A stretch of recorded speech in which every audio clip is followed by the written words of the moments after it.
国会这款法律进入实现了后，那这个定义是持续伫各县市的宣讲。咱的总统赖清德就呼吁大家爱来尊重大法官的裁决，也毋过在野党煞批评讲这就是咧威胁。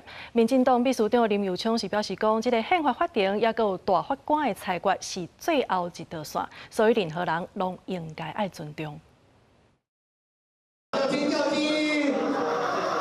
那咧定营伫各县市进行国会职权法案的宣讲，因为民进党认为有违宪疑虑，宪法法庭释宪庭书当地进行。本身是释宪申请人之一的总统赖清德13出席民进党国务卿活动，用棒球赛譬如释宪案，爱各党尊重大法官的判定。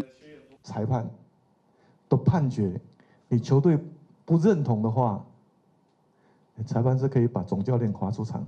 如果今天政党 没有接受大法官会议的解释，会发生什么情况？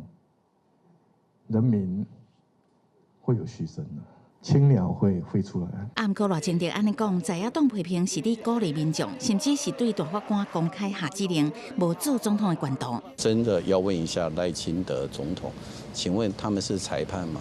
不用特别提青鸟啦，应该提人民啦。人民现在最关心的。